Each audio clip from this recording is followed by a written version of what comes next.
నమస్తే, నేను Rajesh. Welcome to big debate. ఇక గత 2 రోజులుగా చూస్తున్నాము, తెలంగాణలో 5 లక్షల కోట్ల భూ స్కామ్ జరుగుతుందంటూ బీఆర్ఎస్ పార్టీ 2 రోజులుగా ఆరోపణలు చేస్తూ ఉన్నారు. దేశంలో ఎక్కడ లేని విధంగా రేవంత్ సర్కారు ఈ స్కామ్ చేస్తుందనేది వాళ్ళ ఆరోపణల. నిన్న కేటీఆర్ మాట్లాడారు.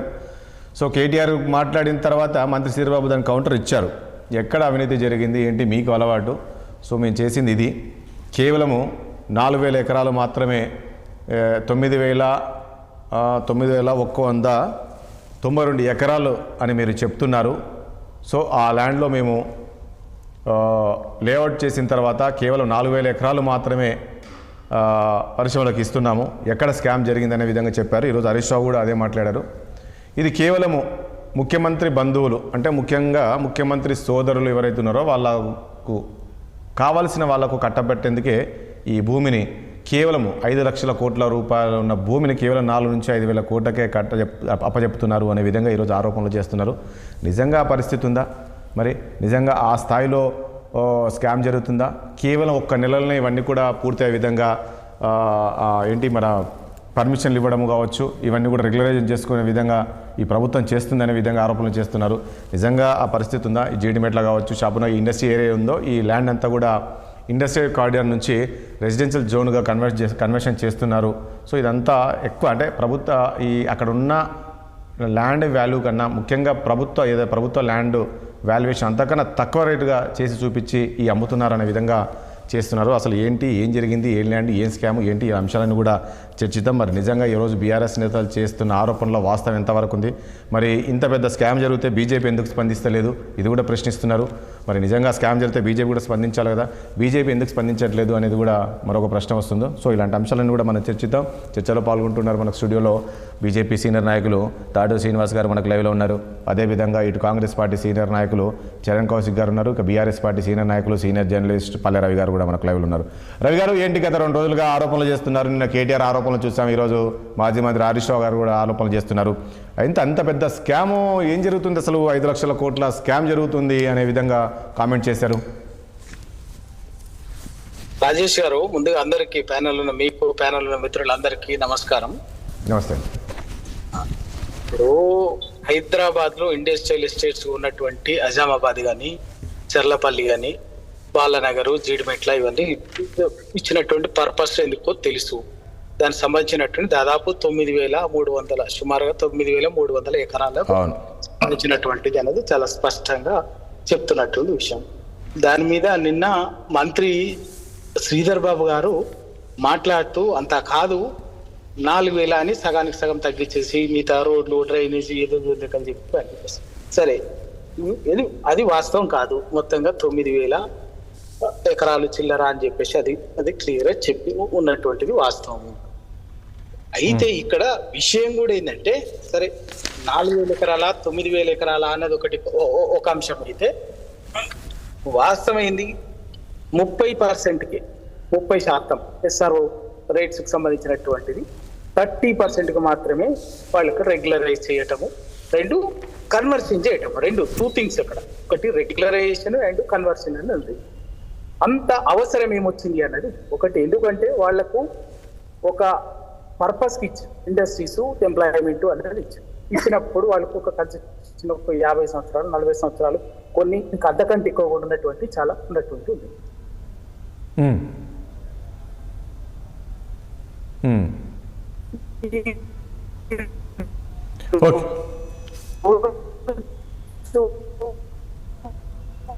సిగ్నల్ వీక్ ఉన్నట్టుంది రవి గారి మీద. వాళ్ళ హైదరాబాద్ లాంటి పర్పస్ సంబంధించిన ఇప్పుడు ఓకేనండి, మాట్లాడండి. ఇప్పుడు ఓకే, మాట్లాడండి. ఇప్పుడు ఓకే, మాట్లాడండి.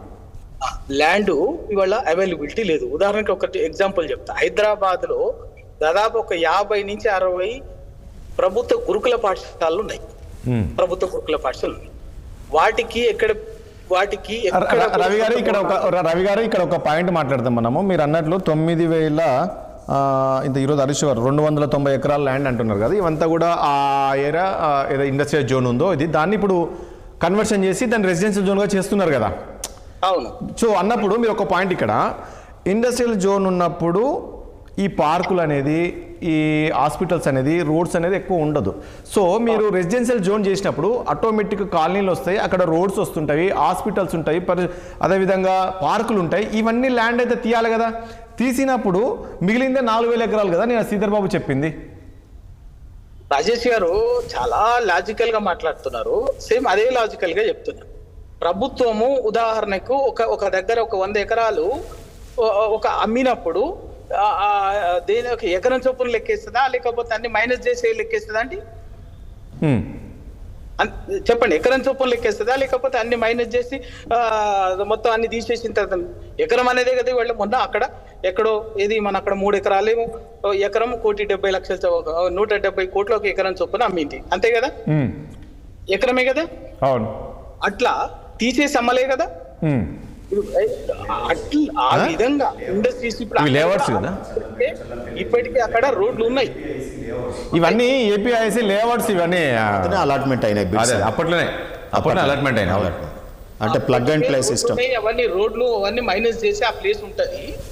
అయితే ఇక్కడ ఆ రోడ్స్ అక్కడ ఆల్రెడీ ఇప్పుడు ఉదాహరణకు ఉన్నది, ఇప్పుడు అజామాబాద్ ఇండస్ట్రీ లేదు, ఓన్లీ మొత్తం ల్యాండ్ ఒకటే బిట్ గా లేదు కదా, ఆల్రెడీ రోడ్స్ ఉన్నాయి కదా. రోడ్స్ ఉన్నాయా లేవు? మంచి విస్తారమైన రోడ్లు ఉన్నాయి. చెర్లపల్లి ఉన్నది, చెర్లపల్లిలో బ్రహ్మాండమైన మంచి రోడ్లు ఉన్నాయి. ఆ రోడ్లు ఆల్రెడీ 4,000. అట్లాగే జీడిమెట్ల కానీ బాలనగర్ కానీ వాటికున్నాయి, వాటి అన్ని ఉంటాయి. దానికి క్యాల్కులేషన్ దానికి ఉంటుంది. ఇప్పుడు ఆ లాజికల్ గా ఒక తెలివినతో ఉపయోగించి ఆ విధంగా మాట్లాడటం అనేది కరెక్ట్ కాదు. అయితే అందుకే చెప్తున్నాను నేను, సుమారు 9,300 ఎకరాలు ఒక పాయింట్. అయితే రెండో అంతకంటే ముఖ్యమైనది ఏంటంటే, ఇదివరకే ఆల్రెడీ వాళ్లకు ఒక బెనిఫిట్ గానే ఒక ఇచ్చినటువంటిది ఒక ఇండస్ట్రీస్ కోసం ఇచ్చింది. ఇవాళ ఇండస్ట్రీస్ పెట్టట్లేదు, అక్కడ మారిన పరిస్థితుల్లో ఇండస్ట్రీ పెట్టొద్దు. వాటిని పర్పసే మారిపోయింది కదా. పర్పసే మారిపోయినప్పుడు వాటిని స్టేట్ అవే గవర్నమెంట్ కూడా వెనక్కి తీసుకొని అదర్ పబ్లిక్ పర్పస్ కు ఇవ్వచ్చు, లేదా ఓపెన్ మార్కెట్కి ఇవ్వచ్చు. వాళ్ళే నిజంగా కూడా ఓపెన్ మార్కెట్ ఇప్పుడు ఓపెన్ యాక్షన్ పెట్టింది. ఇప్పుడు మిగతా చాలా చోట్ల ఓపెన్ యాక్షన్ పెడుతున్నారు. ఓపెన్ యాక్షన్ పెట్టండి. ఓపెన్ యాక్షన్ పెట్టి ఆ ఓపెన్ యాక్షన్ దగ్గర ఎంత రేట్ వస్తే అంత రేట్ ఉంటుంది. ఆ రేటు కావాలనుకుంటే వాళ్ళే తీసుకుంటారు, అంత ఇంట్రెస్ట్ ఉంటే. కానీ కేవలం 30%కి వాళ్ళు ఉన్నట్టు ఎస్ఆర్ఓ రేట్ అనేది దాదాపు మార్కెట్ లో ఉన్నటువంటి రేటుకి చాలా తక్కువగా ఉంటది. మన అందరికీ తెలుసు అది. ఎస్ఆర్ఓ రేటుకే తక్కువగా ఉంటే దాంట్లో మళ్ళీ 30%కి ఇవ్వటం అనేది ఆల్మోస్ట్ చీప్ రేటు. ఉదాహరణకి అంటే ఇది ఎందుకోసం చేసి ఉంటారు అట్లా? ఒకేసారి రవి గారు ఒక పాయింట్ ఇక్కడ మీరు అన్నట్లు ఈ 30% చేయడానికి కారణం ఏంటి అంటే, ఇది కేవలం ఏమన్నా ముఖ్యమంత్రికి సంబంధించిన మనుషులు ఉన్నారని చేశారా, లేక ఇంకో మరొక గౌరవం ఏమైనా ఉండొచ్చా? ఎందుకోసం ఆ స్థాయిలో తగ్గించిండొచ్చు? వచ్చినప్పటి నుంచి రేవంత్ రెడ్డి గారు అధికారంలో వచ్చినప్పటి నుంచి రేవంత్ రెడ్డి గారికి తెలిసిన సబ్జెక్ట్ ఏంటంటే రియల్ ఎస్టేట్. ఆ రియల్ ఎస్టేట్ లో 5 లక్షలకు ఎకరానికి కొని దాన్ని 5 కోట్లకి ఎట్లా అమ్మాలనేది రియల్ ఎస్టేట్ వ్యాపారం. దాంట్లో ఉన్నటువంటి మతలబులు అటువంటి అన్ని కూడా రేవంత్ రెడ్డి గారికి తెలుసు. రేవంత్ రెడ్డి గారి కోటరీ కూడా అటువంటి కోటరీని. అందుకే అధికారంలోకి వచ్చినటువంటి మరుక్షణం నుంచి ఇటువంటి ఆలోచనలు చేస్తే ఇవాళ ఒక మంచిగా అంది వచ్చినటువంటి ఆయుధం లాగా దీన్ని ఇవాళ దాదాపు లక్షల కోట్ల భూ కుంభకోణానికి తెరదీసిండ్రు. మళ్ళీ ఇదండి ఏమద్దండి, ఏమక్కర్లేదు. అది 4,000 ఎకరాలు ఉందా, 9,000 ఎకరాలు ఉందా, పక్కకు పెడదాం. అది రేట్ ఎక్కువనా తక్కువనా పక్క పెడదాం. హైదరాబాద్ లో నేను చెప్పాను కదా, 50-60 గురుకుల పాఠశాలలు ఉన్నాయి, ఒక్కదానికి సొంత బిల్డింగ్ లేదు. ఆ గురుకుల పాఠశాల అయితే ఎప్పటికైనా ఉండాల్సిందే కదా. అటువంటి వాటికి ఒక్కొక్క దానికి ప్రభుత్వం రవి గారు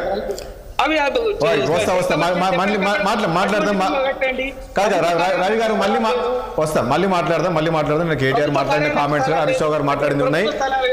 హాస్పిటల్స్ పారిశ్రామికవేత్తల్ని కేటీఆర్ భయపెట్టే ప్రయత్నం చేస్తున్నారు. అంటే ఈ ప్రభుత్వంలో ఇండస్ట్రీ రావద్దు అని, పరిశ్రమలు రావద్దని పారిశ్రామికవేత్తల్ని కేటీఆర్ భయపెట్టే ప్రయత్నం చేస్తున్నారు అనేది కూడా ఆరోపణలు వస్తాయి. మళ్ళీ మాట్లాడదాం మనం ఇవన్నీ మాట్లాడదాం. మీరు అన్నదానికి ఇప్పుడు ఇండస్ట్రియలిస్ట్ ని భయపెట్టించింది ఎవరండి? భయపెట్టించింది ఎవరు? రేవంత్ రెడ్డి గారు కాదా? ఎల్లంటి ఎందుకు మెట్రోని వదిలేసి వెళ్ళిపోయిందండి?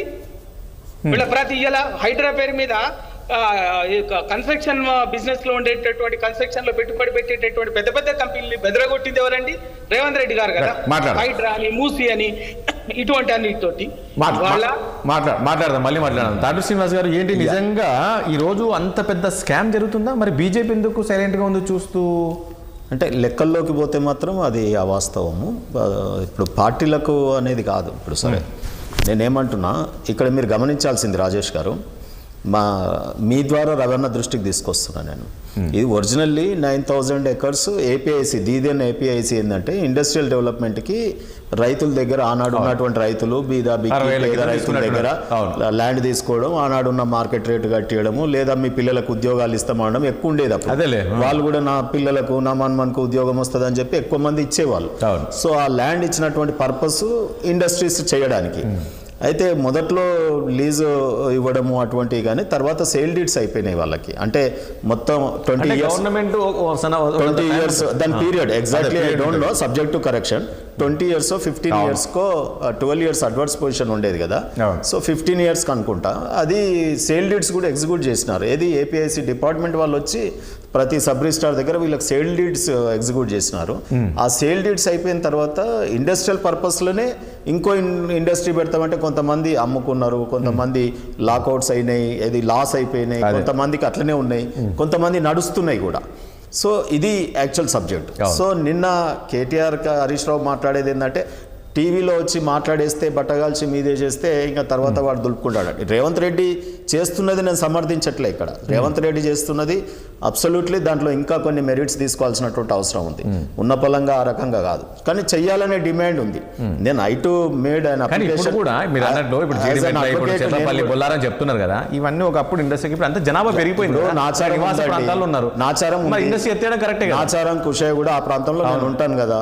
సో మా కుషాయి కూడా ఇవన్నీ కంపెనీలు, పొల్యూటెడ్ కంపెనీలు దూరం పోతే బాగుంటుందని కోరుకుంటున్నాను. ఇప్పటికి స్మెల్ వస్తూనే ఉంటాయి. సో డెఫినెట్ గా ఇది in the interest of public కానీ, లేకపోతే ఇండస్ట్రీస్ కూడా కొన్ని ఏళ్ల నుంచి పాపం వాళ్ళు నడిపించినటువంటి లాస్ అయిన వాళ్ళు, వీలైన వాళ్ళు కూడా కొంతమంది ఆత్మహత్యలు చేసుకున్న వాళ్ళు కూడా ఉన్నారు. ఎంఎస్ఎంఈ చిన్న ఇండస్ట్రీస్ కొన్ని. సో నేను రవాణా దృష్టికి తీసుకొచ్చేది ఏంటంటే, 9,000 ఎకరాలు ఒరిజినల్లీ ఎకరాలు తీసుకున్నప్పుడు ఉంటుంది, కానీ తర్వాత గవర్నమెంట్ రోడ్లు వేస్తుంది, దాంట్లో పార్కులు తీసింది, దాంట్లో ఈఎస్ఐ హాస్పిటల్ తీసింది, దాంట్లో నల్లాలు తీస్తుంది, ట్యాంకులు కడుతుంది, వాటర్ ట్యాంకులు కడుతుంది, ఇవన్నీ డ్రైనేజ్ వ్యవస్థను చేస్తుంది, సీవరేజ్ బోర్డు ఉంటుంది, ఇవన్నీ ఉంటాయి. అవన్నీ పోను 4,000 ఎకరాలు. శ్రీధర్ బాబు గారు 4,000 ఎకరాలు అన్నాడు. అది మీరు చూడాలి ప్రభుత్వం ఎంత అనేది లెక్కలు, ఆర్టీ యాక్ట్ కానీ మీరు కానీ డాక్యుమెంట్ చూడాలి. సో ఈ 4,000 ఎకరాలకు నిన్న 5 లక్షల రూపాయలు 9,000 ఎకరాలు అని చెప్పినాడు కేటీఆర్ గారు. అవును, మరి ఇవాళ 4,000 ఎకరాలని శ్రీధర్ బాబు అంటే అది 2 లక్షలకు దిగింది అన్నట్టు. రెండోది ఏమంటున్నా అంటే, అది టోటల్ వాల్యూ ఆఫ్ ల్యాండ్ చెప్తున్నాడు ఆయన. టోటల్ ఆఫ్ ల్యాండ్, దానికి ఓనర్స్ ఉన్నారు, సేల్ డీడ్స్ ఉన్నాయి ప్రతి కంపెనీకి. రవణ మీరు వస్తే చెర్లపల్లి కుషాగూడలో చూపిస్తాను, ప్రతి ఇండస్ట్రియలిస్ట్కి టైటిల్ డీడ్స్ ఉన్నాయి. ఆ టైటిల్ డీడ్ ఉన్నప్పుడు తను 2 లక్షల రూపాయలు మార్కెట్ వాల్యూ ఈరోజు ఉంది అని చెప్పినప్పుడు అది వాళ్ళకే వస్తుంది కదా, కంపెనీ ఓనర్స్కి ఉంటుంది కదా, గవర్నమెంట్కి ఎక్కడ వస్తుంది? మీరు రెగ్యులరైజేషన్ చేస్తే కనుక, జోన్ కన్వర్షన్, రెగ్యులరైజేషన్ కూడా కాదు, ఇదే అనాథరైజ్డ్ జిహెచ్ఎంసీ బిల్డింగ్ రెగ్యులరైజేషన్ కాదు, జోన్ కన్వర్షన్ చేస్తే ప్రతి ప్లాట్కు మీరు కమర్షియల్ యాక్టివిటీ చేసుకుంటారు, ఇండస్ట్రీ నుంచి మారిపోతుంది కాబట్టి, దాని పర్పస్ మారిపోతుంది కాబట్టి మీరు 30% కట్టాలని గవర్నమెంట్ అంటారు. నేనేమంటాను అంటే, అది 50 వాట్ చేస్తే బాగుంటుందా, 100 చేస్తే బాగుంటుందా? 100 చేస్తా అని 2023 నాడు నువ్వు 100% మేము మా దగ్గరికి వచ్చిర్రు బ్రోకర్లు, లంచం కూడా ఇస్తా అన్నారు, అప్పుడే పట్టేయాల్సింది నువ్వు. గవర్నమెంట్ ఒక మంత్రివి కదా. సో సరే లంచం ఇస్తా అని వచ్చిరా, మామూలుగా వచ్చిరా, 200% చేద్దాం అనుకున్నాను అంటే, నీది ఒక కంపెనీ ఓనరు, నువ్వు 200% చేస్తే వాళ్ళు చేసుకుంటారా? అంటే నీకు ఎంత వస్తుండే మరి? 200% చేస్తే 30%కి గవర్నమెంట్కి 5 లక్షల లాభం వస్తే, మరి నువ్వు 100-200 ప్లాన్ వేసినావు. ఆ రోజు నీ స్కెచ్ ఎంత ఉండే? అంటే ఇద్దరు రియల్ ఎస్టేట్ వ్యాపారుల్లాగా కూడబలుక్కొని దీంట్లో చేస్తున్నారా? ఇది మరి మీ ఆయనకు దొరకలేదు, పోతూ నా గవర్నమెంట్ పోయింది, నాకు దొరకంది ఈయనకు దొరుకుతుందని మీరు బయట పెడుతున్నారా? నేనేమంటున్నా అంటే, దీంట్లో శాస్త్రీయబద్ధంగా అట్లీస్ట్ మీడియా ముందుకు రావాలి. ఒక ప్రెస్ మీట్ మీరు ప్రెస్ క్లబ్లో పెడతారా, ఎక్కడ పెడతారా? ఈ రాష్ట్ర మీడియా కానీ, ఇండస్ట్రియల్స్ ఓనర్ సంఘం ఏదైతే ఉందో, ఐలాలు ఉన్నాయన్న, ఐలాలలో ట్యాక్స్ కడుతున్నారు వాళ్ళు. ఆల్రెడీ అక్కడ కొంత మున్సిపాలిటీస్కి ఉండే ఇంతకుముందు. మీకు ఇంకొక విషయం తెస్తున్నా, ఈ ఇండస్ట్రీస్ని క్లీనింగ్ అండ్ ఇవన్నీ ఉండే కదా, అది జిహెచ్ఎంసీకి ఉండే, ఇప్పుడు తీసి ఐలా అని పెట్టినారు వాళ్ళ ట్యాక్సేషన్కి. అయితే ఓవరాల్గా జోన్ కన్వర్షన్ ఏమంటున్నారంటే అంటే కేటీఆర్ 10 ఏళ్ళు మంత్రిగా ఉన్నారు, ఐటీ మంత్రి, ఆయన తెలియకుండానే మాట్లాడి ఉంటాడా ఇది 9,000 ఎకరాల ల్యాండ్ అని? మీరు ఇప్పుడు కదండి, ఒక కేటీఆర్ మాట్లాడితే, హరీష్ రావు మాట్లాడితే వారికి మీడియా సంస్థలు ఉన్నాయి కాబట్టి ప్రజల్లోకి పోతుంది కదా. అయితే రేవంత్ రెడ్డి గారిని నేను ఎక్కడ తప్పు పడుతున్నా అంటే ప్రాపర్ ఎక్సర్సైజ్ చేయండి. ఈ జోన్ కన్వర్షన్ వల్ల ఎంప్లాయ్మెంట్ ఎంత తగ్గిపోతుంది. ఒరిజినల్ ఫార్మర్స్ ఎవరైతే ఇప్పుడు అన్ని మూసేసినాయి, చాలా వరకు ఒరిజినల్ అప్పుడు ఫార్మర్స్ దగ్గర గవర్నమెంట్ తీసుకుంది కదా, దీంట్లో ఎంత పర్సెంటేజ్ నువ్వు ఆనాటి ఫార్మర్స్ కుటుంబాలు లీగల్ ఎయిడ్స్ కి నువ్వేమిస్తావు? నేను నా డిమాండ్ నేనేమంటున్నా అంటే ఆ ఫార్మర్స్ కి ఆ రోజు నీకు దేశం కోసం ఇచ్చిరు వాళ్ళు, ఇండస్ట్రియలైజేషన్ కోసం. మరి ఆ బీదాబిక్కి బలైన వర్గాల ల్యాండ్స్ ఓనర్స్ లీగల్ ఎయిడ్స్ ఉంటారు కదా, 50 ఏళ్ల క్రితం కదండి, 50 ఏళ్ల క్రితం. గవర్నమెంట్ కి వచ్చిన లాభంకి వెళ్ళి ఇస్తారా, లేదా కమర్షియల్ వాళ్ళకి తెచ్చింది ఇస్తారా అనేది వాళ్ళని కన్సిడర్ చేయాలి. ఒకటి. రెండోది వాళ్ళ వ్యవస్థ ఏది ఉందో స్టడీ చేయాలి. రెండోది ఏమంటున్నా అంటే ఈ జోన్ మార్చిన తర్వాత కమర్షియల్ జోన్ చేస్తే కనుక జిహెచ్ఎంసీకి లాభం ఉంటుంది, రేపు టాక్సేషన్ పెరుగుతుంది. సో ఇప్పుడు ట్యాక్సులు కూడా కట్టట్లేదు. ఇంకోటి సబ్సిడీస్ ఉంటాయి కంపెనీకి, నీళ్లలో కానీ రోడ్లు మెయింటెనెన్స్ లో కానీ దీంట్లో కానీ. ఇప్పుడు రేపు ప్రైవేట్ చేస్తే రెసిడెన్షియల్ జోన్ చేస్తున్నారా? ఈ డ్రైనేజ్ వ్యవస్థ సరిపోతుందా? మీరు మళ్ళీ వీటిని బేసిక్ కమ్యూనిటీ స్కూల్ కి గ్రంథాలయాలకి కొత్తగా ఏమైనా దాంట్లో ఏర్పాటు చేస్తారా? మీరు యాజ్ ఇట్ ఈస్ ఇచ్చేస్తే మళ్ళీ అదొక పెద్ద ఇబ్బంది అవుతుంది సిటిజన్స్ కి.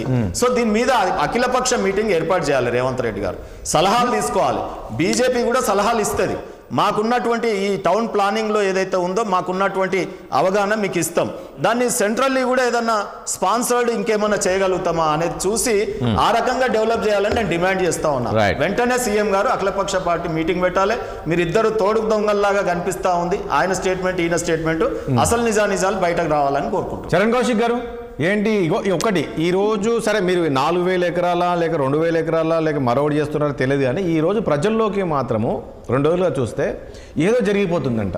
నిజమంటే మొత్తం ల్యాండ్స్ అన్ని ప్రైవేట్ వ్యక్తులకు ఇచ్చేస్తున్నారంట ముఖ్యమంత్రి గారు, దాదాపు 5 లక్షల కోట్ల స్కామ్. ఇది మాత్రం ప్రజల్లోకి తీసుకెళ్లారండి. దీన్ని మీరు ఖచ్చితంగా ఖండించాలే. ఇది కాదు మేము చేస్తుంది, ఇది మేము ప్రజల కోసమే చేస్తున్నాం అనేది మాత్రం ప్రజలకు బలంగా తీసుకెళ్లాల్సిన బాధ్యత మాత్రం కాంగ్రెస్కే ఉంది. ఇప్పుడు బీఆర్ఎస్ పార్టీ కేటీఆర్ గారు కార్ రేసింగ్ వ్యవహారంలో ముద్దాయిగా ఉన్నాడు కాబట్టి వారి మీద ఆల్రెడీ విచారణ, ఇప్పుడు డిఓపిటి అనుమతి అరవింద్ కుమార్ గారు వచ్చిన తర్వాత విచారణ చేస్తారు, ఛార్జ్ షీట్ కూడా దాఖలు చేస్తారు, పరిశీలన బట్టి చట్టం ప్రకారం ముందుకు పోతారు. ఆ ఇష్యూను డైవర్ట్ చేయడం కోసం కేటీఆర్ గారు పెద్ద ఎత్తున ఈ ఇష్యూని తీసుకొచ్చి ఏకంగా తెలంగాణ రాష్ట్రంలో కాంగ్రెస్ ప్రభుత్వాన్ని బదనాం చేసే ప్రయత్నమే కేటీఆర్ గారు చేస్తారు. చాలా స్పష్టంగా వీళ్ళ ఆయనలో జీవో నెంబర్ 19/20/21 ఆగస్టు 29, 2023లో వీలే ఇచ్చిరు. అవును. అదే కాకుండా శాసనసభ ఎన్నికలకు 4 నెలల ముందు బీఆర్ఎస్ ఫ్రీ హోల్డ్ హక్కులు కల్పించారు. బీఆర్ఎస్ పార్టీ ఆయనలోనే అవినీతి జరిగింది వాస్తవం చెప్పాలంటే. ఎందుకంటే లీజుకి ఇచ్చినటువంటి భూములను రెగ్యులరైజ్ చేసింది వీళ్ళే. లీజుకి ఇచ్చిన భూముల విషయంలో చేతులు మారిన కాడ 200% కూడా పెనాల్టీ వేసి మార్కెట్ వాల్యూ ప్రకారం రెగ్యులరైజ్ చేసింది మీరే. అదే కాకుండా ఇక్కడ కాంగ్రెస్ ప్రభుత్వం చాలా స్పష్టంగా ఏదైతే తెలంగాణ రాష్ట్రంలో 9,292 ఎకరాలు ఫస్ట్ కేటాయించిన తర్వాత అదేవిధంగా రోడ్స్ కావచ్చు, అదే కాకుండా అండర్ గ్రౌండ్ డ్రైనేజ్ కావచ్చు, పార్కులు కావచ్చు, లేకపోతే వాటర్ ట్యాంకులు ఇవన్నీ పోయిన తర్వాత మిగిలింది 4,790 ఎకరాలు.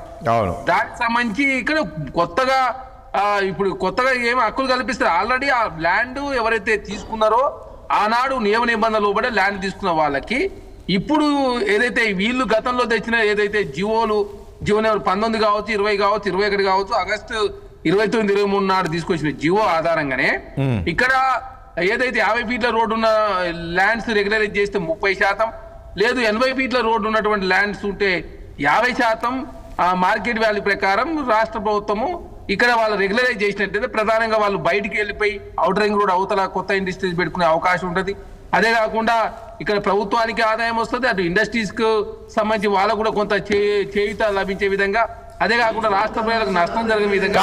ఇక్కడ ఒక పాయింట్ చరణ్ గారు, ఒక పాయింట్ ఇక్కడ మీరు ఇక్కడ ఏం చేస్తారంటే ఇప్పుడు జోన్ కన్వర్షన్ చేస్తున్నారు. ఇప్పటి వరకు ఇండస్ట్రీ ఏరియాలు ఉన్నాయి, అవన్నీ ఏమైనా రెసిడెన్షియల్ జోన్ చేస్తున్నారా? ఒకవేళ రెసిడెన్షియల్ జోన్ చేస్తే ఈ ఇండస్ట్రీలు అంతా ఎక్కడ తరలి వెళ్తాయి? అక్కడ వాళ్ళకి ఏమైనా ఇదంతా కొంచెం కన్ఫ్యూజన్ గా ఉంది సార్. ఇప్పుడు వాళ్ళకు ఔటర్ రింగ్ రోడ్ అవతలకి వెళ్ళిపోతా ఉన్నారు భారీ పరిశ్రమలన్నీ కూడా. అదేవిధంగా పొల్యూషన్ వెదజల్ ఇండస్ట్రీస్ అని కూడా బయటికి పోయి పెట్టుకోవాలంటే మళ్ళీ ల్యాండ్ కొనాలి, ప్లస్ ఇక్కడ ఉన్నటువంటి ఇండస్ట్రీ ఖాళీ చేయాలి, మళ్ళీ అక్కడ పోయి ఇన్ఫ్రాస్ట్రక్చర్ కొత్త క్రియేట్ చేసుకోవాలి కదా. వాళ్ళకి ఏదో ఒక రకంగా ప్రయాణం జరగకపోతే వాళ్ళకి ఇంకా చాలా రోజుల పాటు హక్కులున్నాయి, ఇంకా చాలా మంది చాలా సంవత్సరాల కాలం పాటు లీజ్కి ఇచ్చి కాబట్టి వాళ్ళు కోర్టుకు పోతారు, కోర్టుకు పోయినట్లయితే మళ్ళీ ఇవి ఖాళీ చేయరు, ఖాళీ చేయకపోయినట్లయితే మళ్ళీ కాలుష్యం వెళ్తూనే ఉంటది. అదే కాకుండా హైదరాబాద్ ఇప్పటికే పబ్లిక్ ట్రాన్స్పోర్ట్ రోజు రోజు తగ్గిపోతా ఉంది. 20% మాత్రమే పబ్లిక్ ట్రాన్స్పోర్ట్ ఉంది. ఏ నగరం అయితే సుభిక్షంగా ఉండాలంటే 70% పబ్లిక్ ట్రాన్స్పోర్ట్ ఉండాలి. అదే కాకుండా కాలుష్య రహితంగా ఉండాలంటే 70% ఉండాలి. అదే కాకుండా మౌలిక సదుపాయాలు కూడా అదేవిధంగా పొల్యూషన్ చేసే ఇండస్ట్రీస్ ఉన్నట్లయితే ప్రధానంగా ఇబ్బంది జరుగుతుంది. కాలుష్య రహిత దేశాల్లో భారతదేశం 3వ స్థానం ఉంది. పాకిస్తాన్ నెంబర్ 1, బంగ్లాదేశ్ నెంబర్ 2, భారతదేశం నెంబర్ 3. కాబట్టి మనం ఈ హైదరాబాద్ నగరం ప్రపంచ నగరాలతో పోటీ పడాలంటే ఖచ్చితంగా ఇక్కడ కాలుష్యం ఇండస్ట్రీస్ బయటికి వెళ్ళాలి. బయటికి వెళ్ళాలంటే బయట వాళ్ళు ల్యాండ్ తీసుకోవాలి. ల్యాండ్ తీసుకోవాలంటే ఈ రోజు ఉన్న ల్యాండ్ రేట్ ప్రకారం ₹1,00,00,000 మినిమం ఎకరం ఉన్నది. మళ్ళీ అక్కడ ఇన్ఫ్రాస్ట్రక్చర్ క్రియేట్ చేసుకోవాలి. మరి క్రియేట్ చేసుకోవాలంటే మళ్ళీ పైసలు కావాలి కదా. వాళ్ళకు కూడా కొంత ప్రయోజనకరంగా ఉంటే తప్ప వాళ్ళు హైదరాబాద్ లో ఉన్నటువంటి భూములు వదులుకోవడానికి సిద్ధంగా లేరు. కాబట్టి దీనికి ఏ విధంగా పోతే ముందుకు పోవద్దని చెప్పేసి ఆలోచించిన తర్వాత, నిపుణులతో చర్చించిన తర్వాత, అదేవిధంగా ప్రభుత్వానికి కావచ్చు, ఇండస్ట్రీస్ పెట్టుకున్న వాళ్ళకి నష్టం జరగకుండా ఉండాలంటే ఏ ప్రాతిపదిక బాగుండదని చెప్పేసి మాట్లాడిన తర్వాత మాత్రమే ఇక్కడ ముందుకు పోతున్నారు. రేవంత్ రెడ్డి గారు బ్రదర్స్ ఎక్కడ కొనుక్కున్నారు, వాళ్ళ చుట్టాలు ఎక్కడ కొనుక్కున్నారు, కాంగ్రెస్ పార్టీ నాయకులు ఎక్కడ కొనుక్కున్నారు, అనవసరంగా బట్టగాల్చి మీద వేసే ప్రయత్నం బీఆర్ఎస్ పార్టీ చేస్తా ఉంది. వాళ్ళు 4 నెలల ముందు చేసింది వాళ్ళు చేసింది తీసుకున్న పూలు కావచ్చు, లేకపోతే ప్లేస్ లో కూడా వాళ్ళు రెగ్యులరైజ్ చేసుకున్నారు. పొలిటికల్ విమర్శ కాదు, క్లారిఫికేషన్స్ అడుగుతున్నా కౌశిక్ గారు. ఇది లీజ్ డీడ్లు కాదు, ఆల్రెడీ సేల్ డీడ్స్ అయినాయి. ఇవి ఒకసారి మీరు ప్రభుత్వంలో తెలుసుకొని క్లారిఫై చేయండి. అంటే టైటిల్ హోల్డర్స్ మాట్లాడుతున్నా సార్ ఒకటే, లీజు దాన్ని ఆగండి, లీజు దాన్ని 100% నుంచి 200% తీసుకొని వాళ్ళు పట్టాలు ఇచ్చిరు. ఆ పట్టాలు ఇచ్చిన దాన్ని ఇప్పుడు ఏదైతే జోన్ కన్వర్షన్ కావచ్చు లేదు అమ్ముకునే రైట్ మాత్రమే ఇక్కడ కల్పించబోతా ఉంది కాంగ్రెస్ ప్రభుత్వము. దయచేసి ఇక్కడ LRS ఏదైతే ఇల్లీగల్ లేఅవుట్ చేసినప్పుడు ఇల్లీగల్ లేఅవుట్ చేసిన దానికి రెగ్యులరైజ్ చేయడం కోసం ఛార్జ్ తీసుకునేట్లయితే రెగ్యులరైజ్ చేస్తారో అదే చేస్తున్నాం మేము. మరి వాళ్ళ ఆయనలో జరిగింది అవినీతి, వాస్తవం చెప్పాలి. మా ఆయనలో ఎక్కడ అవినీతి జరిగింది? ఆల్రెడీ 100% నుంచి 200% మీరు పెనాల్టీ కట్టించుకొని మీరు ఎందుకు 30% తీసుకొచ్చారు? నేను అడుగుతున్నాను, ప్రభుత్వానికి ఆదాయం వచ్చేది కదా. మీరు ఇప్పుడు బీఆర్ఎస్ గవర్నమెంట్ మేము అదే చెప్తా ఉన్నాం. మేము ఇప్పుడు ఇక్కడ ఓన్లీ ప్రభుత్వానికి ఆదాయం వచ్చే మార్గంలో ఇక్కడ ప్రైవేట్ వ్యక్తుల చేతుల్లో భూములను రెగ్యులరైజ్ చేసే ప్రయత్నంలో ముందుకు పోతుంది. ఎందుకో రెసిడెన్షియల్ యాక్టివిటీ కోసం కావచ్చు, కమర్షియల్ యాక్టివిటీ చేసుకోవడం కోసం వాళ్ళకు హక్కులు కల్పించే ప్రయత్నంలో ప్రభుత్వం ముందుకు పోతుంది. రాజేష్ గారు అడిగిన ప్రశ్న అది కౌశిక్ ప్లీజ్ ఒక ప్రశ్న ఏంటంటే, ఇక్కడ ఇది లేఅవుట్ ఆల్రెడీ ల్యాండ్ లార్డ్స్ కి టైటిల్ వచ్చేసింది, దే ఆర్ ద ఓనర్స్. ఇప్పుడు మీరు జోన్ కన్వర్షన్ చేస్తే మొత్తం ఏరియాని గీ సర్వే నెంబర్లు జోన్ కన్వర్షన్ అని మీరు ఒక ఆర్డర్ ఇస్తారు, జీవో. జోన్ కన్వర్షన్ అయిపోయినాక ఎవరి పనులు వాళ్ళు చేసుకుంటారు. ఈ 30% అనేది ఈచ్ అండ్ ఎవ్రీ ప్లాట్ కి మీరు రెగ్యులరైజేషన్ అంటారు. మళ్ళా ఆ రెగ్యులరైజేషన్ ఎందుకు అనేది, ఆ రెగ్యులరైజేషన్ ద్వారా అన్న దయచేసి అర్థం చేసుకోవాల్సింది, జోన్ కన్వర్షన్ చేసినప్పుడు గతంలో బీఆర్ఎస్ ప్రభుత్వాలు మీకు తెలుసు, కేటీఆర్ గారు పాయింట్ చెప్తాను మీకు. పాయింట్ ఇప్పుడు వీళ్ళు ఏం చేస్తున్నారంటే, శ్రీనివాస్ గారు నేను చెప్తాను, ఇక్కడ ఎవరైతే చెప్తున్నారు అక్కడికి వస్తున్నారు 2014 నుంచి 2023 వరకు ఇండస్ట్రియల్ జోన్లు కావచ్చు, అగ్రికల్చర్ జోన్లు కావచ్చు, దాదాపు 20,000 ఎకరాలు వాళ్ళు జోన్ కన్వర్షన్ చేసినందుకు వాళ్ళు మార్కెట్ వాల్యూలో 10% నుంచి 15% మాదేది బయట ప్రైవేట్ రేటు ప్రకారం వాళ్ళు తీసుకొని రెగ్యులరైజ్ చేశారు. ఇక్కడ కాంగ్రెస్ ప్రభుత్వం ఏం చేస్తుంది, మేము పైసలు తీసుకొని రెగ్యులరైజ్ చేస్తలేం. ప్రభుత్వము 30% ఎక్కడ 50 ఫీట్ల రోడ్లో 33 ఫీట్లు 50 ఫీట్లు ఉన్న రోడ్లకు 30% ప్రభుత్వం మార్కెట్ వాల్యూ కట్టించుకొని 50% ఏమో 80 ఫీట్ల రోడ్లకు కట్టించుకొని రెగ్యులరైజ్ ఉపయోగించుకోవడం కోసం ల్యాండ్ ఇప్పుడు బిల్డింగ్ లేదు, బిల్డింగ్ కాదు, కంపెనీలు ఉంటాయి, షెడ్లు ఉంటాయి. అది వేరు. ఇప్పుడు ఒకటి చరణ్ గారు మీరు ఇప్పుడు నిన్న బీఆర్ఎస్ చెప్పింది ఏంటంటే, ఇప్పుడు సినిమా థియేటర్లు అయినాయి, ఆల్రెడీ అయిపోయినాయి కమర్షియల్ గా, ఇల్లీగల్ గా. వాటి దగ్గర మీరు బీఆర్ఎస్ లాగా రెగ్యులరైజేషన్ తీసుకుంటున్నారా, మొత్తం జోన్ కన్వర్షన్ చేసినందుకు తీసుకుంటున్నారా? ఈచ్ అండ్ ఎవ్రీ ప్లాట్ దగ్గర ఈచ్ ల్యాండ్ యూజ్ సర్టిఫికేట్ ప్రతి ల్యాండ్ దగ్గర తీసుకుంటున్నారా? ప్రతి దాని ఇక్కడ పాలసీ ఏం తీసుకున్నారంటే, ఆనాడు 9,900 ఏదైతే ఎకరాలు తర్వాత రోడ్లన్నీ పోయిన తర్వాత 4,790 ఎకరాలు ఎక్కడైతే ఇండస్ట్రీస్ ఉన్నాయో హైదరాబాద్ నగరంలో, వాటికి సంబంధించి ఎవరన్నా మీరు జోన్ కన్వర్షన్ చేసుకునే వాళ్ళు ఎవరైనా ఉంటే 30% ఏమో చిన్న రోడ్లకి, దానికన్నా 80 ఫీట్ల రోడ్లు ఉన్న దానికి 50% తీసుకుని మీరు రెసిడెన్షియల్ గానీ కమర్షియల్ యాక్టివిటీస్ చేసుకోవడం కోసం జోన్ కన్వర్షన్ మాత్రమే జరుగుతుంది. ఇక్కడ ఒక క్లారిటీ చరణ్ గారు, ఒక పాయింట్ ఇప్పుడు బీఆర్ఎస్ నేతలు మాట్లాడుతుంది ఏంటంటే ఇప్పుడు ఆల్రెడీ మీరు ఇండస్ట్రియల్ జోన్కి కేటాయించారు, ల్యాండ్ వాళ్ళ దగ్గర ఉంది. మీరు ఇంకోటి థర్డ్ పార్టీ ఇంకో పర్సన్కి వచ్చినప్పుడు బీఆర్ఎస్ గవర్నమెంట్ దగ్గరకు వచ్చినప్పుడు ఆ ఇండస్ట్రియల్ అతను వచ్చినప్పుడు ఇప్పుడు రవీణనే ఉన్నాడు అనుకోండి, ఇండస్ట్రియల్ ఆయన ల్యాండ్ ఉంది, ఆయన ఉండి చరణ్ కౌశిక్ నేను ఈ ల్యాండ్ ఇస్తా అంటే అప్పుడు బీఆర్ఎస్ గవర్నమెంట్ ఏం చేసిందంటే ఎస్ఆర్ఓ రేటు 100% నుంచి 100%, అతను ఉంటే 100% చేసింది, అతని నుంచి మీకు ఇచ్చినప్పుడు 200% పెంచింది. దానివల్ల ఏంటంటే గవర్నమెంట్కి వస్తుంది కదా ఫండ్, మీరు అట్లా చేయకుండా 30% తీసుకొచ్చారు దాని కిందికి అంటే మీరు మీకు సంబంధించిన వ్యక్తులకు కట్టబెట్టేందుకు దాన్ని పూర్తిగా తగ్గించారనేది కదా. లేదు, దయచేసి మీరు ఇక్కడ పొరపాటు. వాళ్ళు లీజు ల్యాండ్ అండి, అది ప్రభుత్వం లీజుకి ఇచ్చిన ల్యాండ్లను రెగ్యులరైజ్ చేయడం కోసం 100% నుంచి 200% ఇక్కడ హక్కులు ఆల్రెడీ హక్కులున్న వ్యక్తులకు జోన్ కన్వర్షన్ మాత్రం రాష్ట్ర ప్రభుత్వం చేస్తా ఉంది.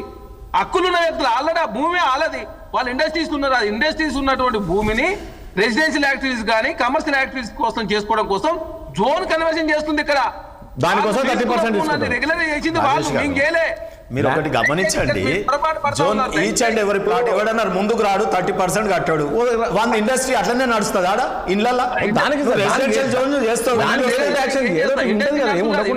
పొల్యూషన్ ఇండస్ట్రీ ఉంటుంది, పక్కకు 2 ఇళ్ళు పెట్టుకున్నా కూడా గోడామును ఫంక్షన్ హాల్ కాలుష్యం సంబంధించినటువంటి పెట్టుకోవాల్సి వస్తుంది. అక్కడ గవర్నమెంట్ రూల్ ఉంటుంది కదండి, అట్లా చెప్పి నేను సర్వే నెంబర్లు మొత్తం టోటల్ ఇక్కడ పొరపాటు పడేది ఏంటంటే దయచేసి కాలుష్యం ఎదజల్ల ఇండస్ట్రీస్ సంబంధించి ఒకటి ఉన్నది, ఇండస్ట్రీ ల్యాండ్ ఉన్నా కూడా ఫంక్షన్ హాల్ పెట్టుకుంటే ఇండస్ట్రియల్ మార్చుకోవాల్సిందే. ఒక గోడౌన్ పెట్టుకోవాలి కూడా ఇండస్ట్రీ జోన్ గా మార్చుకోవాల్సిందే. కాబట్టి అట్లాంటి ఇండస్ట్రీస్ నడుతాయి, దాంతో పొల్యూషన్ గానీ ఇంకోటి టోటల్ ఇండస్ట్రీస్ క్లోజ్ అయిపోతాయి కదా. ఇప్పుడు ఒక విషయం తాడు మన చరణ్ గారు ఒక పాయింట్ నాకు ఇక్కడ, ఇప్పుడు మీరు అక్కడ ఏంటి ఆ ఉన్న ఇండస్ట్రియల్లో అందరు రెసిడెన్షియల్ జోన్ కు మార్చాలి, అందులో ఒక అతను డబ్బులు లేకనో లేక అతను ఇంట్రెస్ట్ ఇష్టం లేకనో లేక వేరే దగ్గర కొనలేకనో ఆ ప్రాంతం ఆయన ఇండస్ట్రీ ఏదంటే అది అక్కడే ఉంచుకుంటారు, అది నేను ఇక్కడే ఉంటా నాతో కావాలంటే అతనికి ఏం చేస్తారు, అక్కడ ఉండిపోతుంది అంతే, అది ఆయన చేతిలో ఉంటుంది, ఆయనది, అది మంది కాదు కదా. అట్లా ఎట్లుంటది ఇప్పుడు మొత్తం రెసిడెన్షియల్ జోన్ ఉంటుంది, వాడు మధ్యలో ఫ్యాక్టరీ నడిపిస్తుంటే ఎట్లుంటది? అరే ఒకరికి ఇష్టం ఉండదు, నేను ఇండస్ట్రీనే నడుపుకుంటా, నేను గోడౌన్ నడుపుకుంటా అనుకుంటాడు, గోడౌన్ నడుపుకుంటాను ఆయన. మీరు ఆ పొల్యూషన్ వద్దు జనాభా పెరిగింది ఇక్కడ ఉండొద్దనే మీరు ఇక్కడ నుంచి తరలిస్తున్నారు, తరలించి ఇక్కడ రెసిడెన్షియల్ జోన్ తెచ్చినప్పుడు ఇక్కడ మధ్యలో నేను ఇదే ఫ్యాక్టరీ ఉంటే ఎట్లుంటది కౌశిక్ గారు? చరణ్ సార్ ఇప్పుడు జనాలు పెరిగినప్పుడు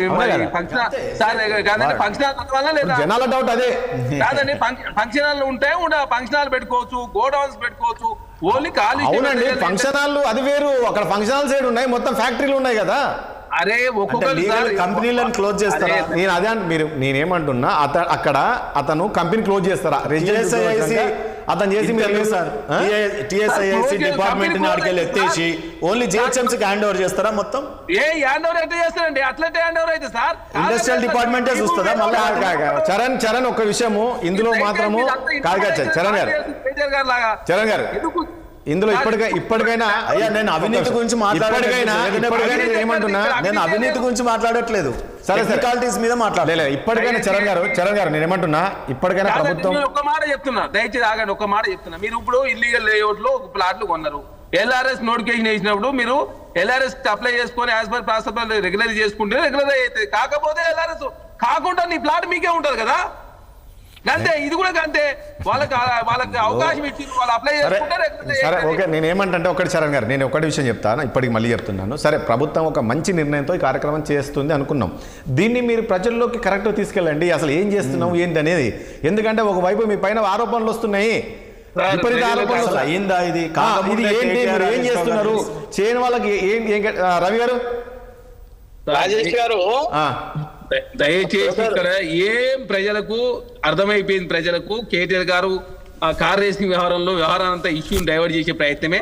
మీరు చూస్తారు మా ఉప్పల్లో నూజివీడు సీట్స్ ఉందండి, మరి ఎవరు జోన్ కన్వర్సి ఎవరు అనుమతి ఇచ్చింది సార్? వారికి ఐదేజ్ అనుమతి ఇచ్చింది ఎవరు? మేము కాదు కదా. రామ్కి ఇచ్చింది ఎవరు? ఉప్పల్లా.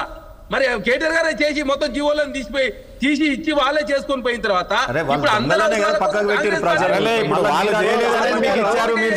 దయచేసి ఇంకోటి, ఆనాడు వాళ్ళు ఎవరైతే పరపతి ఉన్న వాళ్ళ కోసం మాత్రమే చేసిరు, ఈనాడు పరపతి లేని వ్యక్తులు కూడా వాళ్ళు జోన్ కన్వర్షన్ కి సంబంధించి అప్లై చేసుకోవచ్చు. ఆ అవకాశం కాంగ్రెస్ పార్టీ అందరి ఇండస్ట్రీ కల్పించింది. మేము అందరి ప్రయాణాల గురించి ఆలోచిస్తాం, వాళ్ళు కొందరి ప్రయాణాల గురించి ఆలోచించి పైసలు తీసుకొని రెగ్యులరైజ్ చేసింది వాళ్ళు, మేము కాదు. దయచేసి మేము ఒక మంచి యజ్ఞం చేస్తున్నాం, మంచి కార్యక్రమాన్ని ఇండస్ట్రీ అంతా స్వాగతిస్తున్నారు. చిన్న చితక ఎంఎస్ఎంఈ కావచ్చు అందరికి ఒకే పాలసీ తీసుకొచ్చి అందరూ అప్లై చేసుకుంటే వాళ్ళకి ప్రయోజనకరంగా ఉంటుంది. ఇక్కడ పైసలు ఇచ్చిన వాళ్ళకి ఒకటి, పైసలు లేని వాళ్ళకి ఒకటి లేదు. అప్లై చేసుకున్న వాళ్ళకి 30% లేకపోతే 50% సరే సరే మీరు అన్నది ఒకటి. నేను రవి గారు చెప్పండి. ఇప్పుడు సోదరుడు డైవర్షన్ అని చెప్పిండు. నేనేం డైవర్ట్ కాలేదు, దయచేసి మాట్లాడేది వినండి. ఇప్పుడు ఎవరు డైవర్షన్ పాలిటిక్స్ చేస్తుంది 2 ఏళ్ల నుంచి తెలంగాణలో 6 నెలలకు ఒకటి పట్టుకొచ్చి 6 నెలలకు ఒక విషయాన్ని తీసుకొని డైవర్షన్ పాలిటిక్స్ చేస్తున్నది వీళ్ళు. కాంగ్రెస్ పార్టీ ప్రజలకు ఇచ్చినటువంటి హామీలు గాలి కొదిలేసి చేయకుండా డైవర్షన్ పాలిటిక్స్ చేస్తుంది కాంగ్రెస్ పార్టీ. స్పష్టంగా తెలుసు. ఈ ఫార్ములా ఈ దాంట్లో సంబంధించి ఏముందో కూడా తెలుసు. 50 కోట్లు ఇవాళ ఎలక్ట్రిక్ ఇండస్ట్రీని ఇవాళ ప్రపంచంలోనే హైదరాబాద్ ని హబ్ గా మార్చడం కోసం పెట్టినటువంటి దాన్ని ఒక ఈవెంట్ ను కూడా అద్భుతంగా కండక్ట్ చేసింది కూడా దేశం మొత్తం చూస్తుంది. రెండో ఫేజ్ ఈవెంట్ జరుగుతున్నప్పుడు సందర్భం ఎలక్షన్ కారణంగా ఎవరు స్పాన్సర్ పక్కకు పోవడం తోటి దాన్ని పోకుండా ఈవెంట్ ని ప్రొటెక్ట్ చేయడం కోసము హెచ్ఎండిఏ నుంచి ఇచ్చినటువంటిది. ఇవాళ అదే వీళ్ళు కేవలము ఉత్తగానే కనీసము భారత్ సమ్మిట్ పేరు మీద 100 కోట్లు ఖర్చు పెట్టిండ్రు. ఎవరి కోసం ఖర్చు పెట్టిండ్రు లేదు, వాళ్ళు దేనికి పెట్టిండ్రు, అది ఏ లెక్కన పెట్టిండ్రు, అవినీతి అన్ని కూడా మాట్లాడుకుంటూ డైవర్షన్ పాలిటిక్స్ చేస్తున్నది వీళ్ళు. 9,000 ఎకరాలకు సంబంధించినటువంటిది 9,000 ఎకరాలకు సంబంధించినటువంటిది జరిగింది. 30% SRO రేటు. ఒకవేళ నిజం SRO రేట్ ఇప్పుడు SRO రేట్ ప్రకారంగా 30% కు ఇవాళ వీళ్ళు జోన్ కన్వర్షన్, రెగ్యులరైజేషన్ ఇవన్నీ చేస్తున్నారు. అదే 200 రూపాయలతోటి అదే పార్కులు వీటికి ఎట్లా ఇస్తారండి 9,000 ఎకరాలు? రవణ మనము కరెక్ట్ నిందిద్దాం కాంగ్రెస్ ని కూడా, ఫ్యాక్ట్స్ మీద ఇచ్చేద్దాం. ఇవాళ ఏం జరుగుతున్నదో తప్పనిసరిగా ఇవాళ ఈ పేరు మీద జరుగుతున్నటువంటి భూ కుంభకోణానికి సంబంధించి ఎవరి భూములు ఎవరు కొంటున్నారు, ఎవరు కాదు. రవి గారు నేను ఒకటి అడుగుతాను. రవి గారు ఇప్పుడు రవి గారు ప్లీజ్ ఒక నిమిషం. రవి గారు ఒక పాయింట్ ఇక్కడ. ఎవరి చేతులు రవి గారు ఒక పాయింట్ ఈ మధ్య కాలంలో ఆ భూములు కాక రవి గారు రాజకీయ ఆరోపణలు వద్దు ప్లీజ్ ఒక నిమిషం. రవి గారు ఇప్పుడు సూటిగా ప్లీజ్ ఒక నిమిషం. రవి గారు నిన్న మంత్రి గారు ఒక ప్రెస్ మీట్ పెట్టి ఒకటే అన్నాడు, మీరు పదే ప్రతిసారి రేవంత్ రెడ్డి కుటుంబ సభ్యులను మీరు ఆరోపిస్తున్నారు, అలదమ్ములు ఆరోపిస్తున్నారు. నిజంగా వాళ్ళ బంధువులకే కట్టబెట్టి ఉంటే కేటాయించి మీ దగ్గర ఆధారం ఉంటే తీసుకురండి. వాళ్ళు ప్రభుత్వంలో లేరు, వాళ్ళు కనీసం యాక్టివ్గా లేరు పాలిటిక్స్లో. సో మీరు ఏ రకంగా పదే ఈ ఆరోపణలు చేస్తున్నారు? అలాంటి ఆధారాలు ఏమైనా ఉన్నాయా? నిన్న కేటీఆర్ ప్రెస్ మీట్ పెట్టారు, ఈ విషయం చెప్పారు, రేవంత్ రెడ్డి సోదరులు అందరూ ఉన్నారు అనే విధంగా.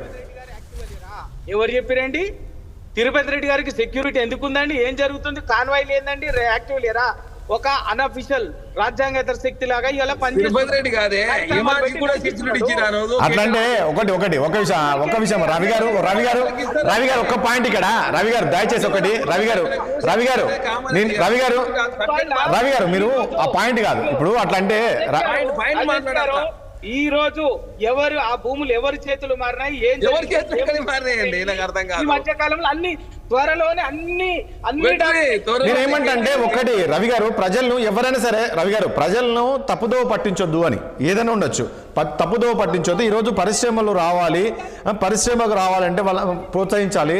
సో వాళ్ళని నిన్న కేటీఆర్ ఒక కామెంట్ చేశారండి. కేటీఆర్ ఒక కామెంట్ ఏంటంటే, మీరు జాగ్రత్త కేటీఆర్, మీరు ఇప్పుడు తీసుకుంటారేమో కానీ రేపు మేము అధికారంలోకి వస్తాం, మేము వస్తే మాత్రము చూస్తారు చూడ ఎట్లా అంటే ఈ రకంగా బెదిరింపులు చేయొద్దు కదా. ఇప్పుడు సో ఎవరైనా హైదరాబాద్ బ్రాండ్ ఇమేజ్ కాపాడాలని చూస్తారు, పరిశ్రమలు రావాలి, ఉపాధి రావాలి. ఈరోజు వీళ్ళు ఉంటారు అధికారులు, మీరు ఉంటారు. సో అభివృద్ధి వైపు వెళ్ళాలి కానీ ఇలాంటి కామెంట్స్ చేయడం కరెక్ట్ కాదు. సెక్యూరిటీ గురించి మాట్లాడుతున్నారు. ఇక ఆ సెక్యూరిటీ గురించి మాట్లాడితే మనం చాలా మాట్లాడాల్సి వస్తుంది. అట్లాంటి కేసీఆర్ మనోడికి కూడా ఈ మనిషికి కూడా సెక్యూరిటీ ఉంది. అది కాదు కదా పాయింట్. కరెక్టా బాజాప్తా ఎందుకు అంటే ఇవాళ అదే హైదరాబాద్ సెంట్రల్ యూనివర్సిటీ విషయంలో ఆ రోజు భూములకు సంబంధించి అయితే కూడా ఇదే విధంగా కేటీఆర్ గారు చెప్పిండు. మీరు తీసుకుంటే నష్టపోతారు ఖచ్చితంగా. అది పబ్లిక్ అది ఫారెస్ట్, దాన్ని ఖచ్చితంగా కూడా దాన్ని బయోడైవర్సిటీ పార్క్ అన్న డెవలప్ చేస్తాం, ఎవరు వచ్చినా కూడా మేము దాన్ని వెనక్కి గుంజుకుంటాము అని చెప్పేసి చెప్పింది. తర్వాత సుప్రీంకోర్టు కూడా అదే చెప్పింది కదా, సుప్రీంకోర్టు సాధికార కమిటీ కూడా అదే చెప్పింది కదా, కేటీఆర్ గారు మాట్లాడినటువంటి దాన్ని సమర్థించింది కదా, ఎండార్స్ చేసింది కదా. ఇవాళ కూడా చెప్పేది ఏంటంటే ఇవాళ ఈ భూములని అవకాశం ఉన్నటువంటి ఈ భూముల్ని అవకాశం ఉన్న చోట వెనక్కి తీసుకొని పబ్లిక్ పర్పస్ కు వాడటం తప్పేంది? లేదా ప్రభుత్వానికి ఆదాయము ఇప్పుడు వానికి మేలు చేస్తున్నారు, 30% సర్వర్ రేట్ ఎందుకు రెగ్యులైజ్ చేయాలి? 200% వాళ్ళ ల్యాండే కదా,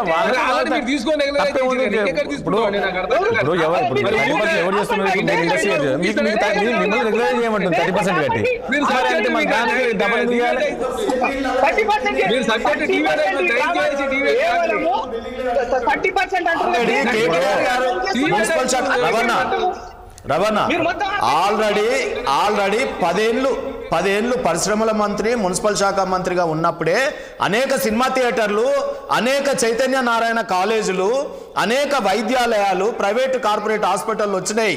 ఆల్రెడీ కన్వర్షన్ చేయకముందే ఇండస్ట్రీల పేర్లతోనే అక్రమంగా నిర్మాణాలు జరిగినాయి. వాటి మీద ఎలాంటి చర్యలు తీసుకోలేదు. మీరు రిప్రజెంటేషన్ ఈ ఇండస్ట్రీ ఓనర్స్ ద్వారా ఒక రిప్రజెంటేషన్ కేటీఆర్కి వస్తే 2023లో మీరు నెగోషియేషన్ చేసిరు, మీకు పడతల వల్లే కాబట్టి మళ్ళీ ప్రభుత్వం వచ్చినాక చేసుకుందాం అనుకున్నారేమో. ఆ అత్యాశలు ఏమైందంటే మీ గవర్నమెంట్ పడిపోయింది. ఇప్పుడు ఒక్క నిమిషం రవాణా, మనము మీరు జర్నలిస్టు, ఇన్వెస్టిగేటివ్ జర్నలిజం ఉండాలి. నేను ఏమంటున్నా 9,000 ఎకరాలు ఆయన అన్నాడని మనం కూడా 9,000 ఎకరాలు రెగ్యులరైజ్ అయ్యేది 4,000 ఎకరాలే అవుతుంది ఇప్పుడు, ఎందుకంటే అంతే పొజిషన్ లో ఉన్నారు పొజిషనర్స్. రెండవది మీరు 5 లక్షల కోట్లు అంటారు, దాని వాల్యూ 5 లక్షల కోట్లు అనుకుందాం, ఓకే. ఏది ఆ ఓనర్స్ ది 5 లక్షల కోట్లు రేవంత్ రెడ్డి జేబులకు ఎట్లా పోతుంది? అంటే నేను ఇప్పుడు వ్యక్తిగతంగా ఈ పార్టీలో ఉన్నా కాబట్టి ఇంకా నేను ఏదైనా బట్టగాల్సి మీడియాలైనా మనం మాట్లాడేటప్పుడు సాంక్టిటీ ఉండాలి. డెఫినెట్ గా ఇలా హేరాఫేరీ జరిగే అవకాశాలు ఎక్కడ ఉంటాయంటే, నీకు ప్రతిపక్షాలను పిలవకుండా, అఖిలపక్ష మీటింగ్ పెట్టకుండా, ఇండస్ట్రియల్ ఓనర్లను పిలవకుండా, వాళ్ళతో అఫీషియల్ గా సెక్రటరీ మీటింగ్ పెట్టకుండా, కానీ ఉన్న పలంగా జీవోలు ఇస్తే ఏదో మాత్రం ఉందని అనుకుంటాం. ఒకటి కానీ మనం మాట్లాడేటప్పుడు కూడా ప్రజలు నమ్మాలి కదా, దీన్ని అనవసరంగా డైల్యూట్ చేస్తున్నారు. రాజేష్ గారు, ఇదే లాజిక్ కాళేశ్వరంలో 94,000 కోట్లు కూడా ఖర్చు కానప్పుడు, 94,000 కోట్లు కూడా ఖర్చు కాకపోతే 1,00,000 కోట్ల అవినీతి ఎక్కడైందో మరి? వాళ్ళు అన్నారని మీరు అన్నారని ఇద్దరు రాష్ట్రాన్ని సర్వనాశనం చేస్తారు. అందుకే మేము వచ్చినాక మీ భర్తం ఆయన కేటీఆర్ అన్నాడు కాదు, రేపు బీజేపీ వచ్చినాక మీ భర్తం కాదండి. వాళ్ళు కాళేశ్వరం మీద అంటారు, మీరు దీంట్లో 5 లక్షల కోట్లు అంటారు. ఆయన మూసి అంటాడు, నువ్వు కాళేశ్వరం అంటావు. ఏం జరుగుతుంది? లక్షల కోట్ల రూపాయల ఈ హేరాఫేరీలు. రాజేష్ గారు, లక్ష కోట్ల అవినీతి అని చెప్పి కాళేశ్వరం లేదు సార్, ఇరిగేషన్ ప్రాజెక్టులలో అని చెప్పేసి మాట్లాడారు. 2 లక్షల కోట్ల రూపాయల ఇరిగేషన్. అరే సార్ ఆగాల సార్, యాదాద్రి భద్రాద్రి కావచ్చు, సమ్మక్క సారక్క కావచ్చు, సీతారామ ప్రాజెక్ట్ కావచ్చు, పాలమూరు రంగారెడ్డి కావచ్చు, కాళేశ్వరం కావచ్చు. ఒకటి కాదు, ఒక కాళేశ్వరం 9,000 కోట్లు ఒకటే కాదు కదా, సీతారామ ప్రాజెక్ట్ ఉంది, సమ్మక్క సారక్క ఉంది, పాలమూరు రంగారెడ్డి ఉంది. అదే కాదు, ఇవన్నీ ప్రాజెక్టులకు సంబంధించి 2 లక్షల కోట్ల రూపాయలు ఖర్చు పెట్టి 70,000 కోట్ల రూపాయలు అవినీతి చేసిరు. అదే కాకుండా యాదాద్రి భద్రాద్రి మొత్తం కలిస్తే 1,00,000 కోట్లు అవినీతి చేసిందని చెప్పేసి కాంగ్రెస్ పార్టీ మాట్లాడింది. నేనేమంటా చరణ్, ఇప్పుడు అదే సబ్జెక్ట్ వేరు. నేనేమంటా ఇప్పుడు వీళ్ళకి ఇంత అనుమానం వస్తుంది.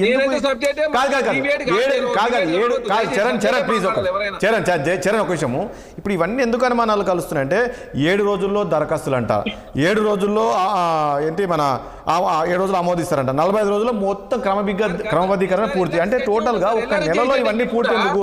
దీని ఒకసారి అనుమానంలో ఒక అఖిలపక్ష సమావేశం ఎల్ఆర్ఎస్ గిట్టే చేస్తారు. ఎల్ఆర్ఎస్ 45 రోజులలో నీకు ఎల్ఆర్ఎస్ సంబంధించిన నీకు రెగ్యులరైజ్ చేసి హక్కులు ఇస్తారు. సేమ్ అదే విధంగా ముందుకు పోతుంది. ఇక్కడ ఎలాంటి అవినీతి లేదు, ఎలాంటి భూములు కొనలేదు లేదు, ఎవరి గురించి గుంజుకునే లేదు. ప్రభుత్వ భూమి ప్రైవేట్ వ్యక్తులకు ఇచ్చింది కదా. ఆల్రెడీ ప్రభుత్వ భూమి ప్రైవేట్ వ్యక్తుల దగ్గర ఉన్న భూమికి ఓన్లీ జోన్ కన్వర్షన్ పేరు మీద రాష్ట్ర ప్రభుత్వం 30% నుంచి 50% పైసలు తీసుకొని రెగ్యులరైజ్ చేస్తా ఉన్నారు తప్ప ఇక్కడ వాళ్ళలాగా లీజు భూములను మేము రెగ్యులరైజ్ చేయలేదు.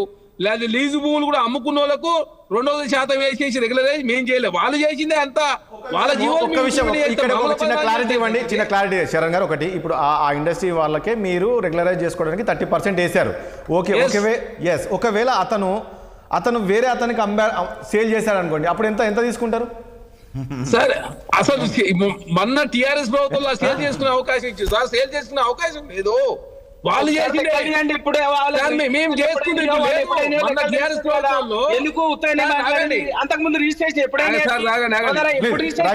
రవి గారు చాలా అనుమానాలు ఉన్నాయి, ప్లీజ్.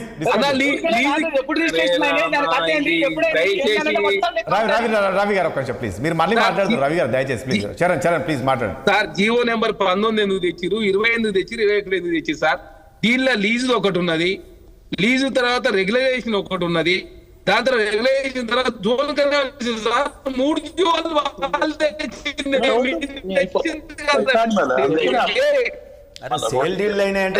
దయచేసి ఎందుకు తెలంగాణ అర్థం కాదు. ఇంకోటి డ్రగ్స్ భారత సారథి రెడ్డి గారు ఉన్నారు, వాళ్ళ సమయం 20 ఎకరాలు హైటెక్ సిటీ ఇచ్చారు. వీళ్ళు మరి ఎంత ఎన్ని సంవత్సరాలు ఇచ్చారో అందరూ తెలుసు, ఒకసారి చెక్ చేసుకోండి. 20 ఎకరాలు తక్కువ రేటుకు లీజుకి ఇస్తే ఈ రోజు హాస్పిటల్ కట్టి సర్వీస్ చేస్తా ఉన్నారు. అదే కాకుండా అపోలో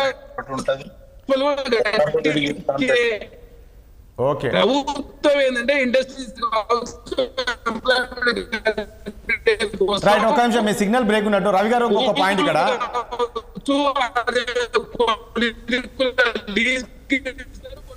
ఒకటి రవి గారు కూడా కొనుగోలు చేసేది ఇప్పుడు చాలా ఇండస్ట్రియల్ పార్కులలో తప్పు చేసిన తప్పును సవరించుకునే ప్రయత్నంలో 4,770 ఎకరాలు మాత్రమే. వారణ ప్రకారం అంతా కూడా మొత్తం 50 కోట్లలో కూడా 2 లక్షల కోట్ల రూపాయలు కాదు, 5 లక్షల కోట్ల అవినీతి ఎక్కడ చేయబోయింది కాంగ్రెస్ చరణ్ గారు ఒక పాయింట్ ఇక్కడ ఇప్పుడు ఒకవేళ ఈ రకమైన ఆరోపణలు వస్తున్నాయి కదా, ఇప్పుడు ఈ రోజు దీనిపైన ఏమన్నా మీరు మళ్ళీ ఒక అఖిలపక్ష సమావేశం ఏర్పాటు చేసి దీని మీద ఏమైనా చర్చించే అవకాశం ఉంటుందా? లేకపోతే అసెంబ్లీ సమావేశాలు జరగబోతున్నాయి, అసెంబ్లీలో చర్చించే నిర్ణయం తీసుకునే అవకాశం? అసెంబ్లీలో ప్రతిపక్ష పార్టీలు వాళ్ళు క్వశ్చన్ వేస్తే అన్ని బయట పెడతారు కదా, ఎవరైనా ఎన్ని భూములు పోయినాయి, ఎన్ని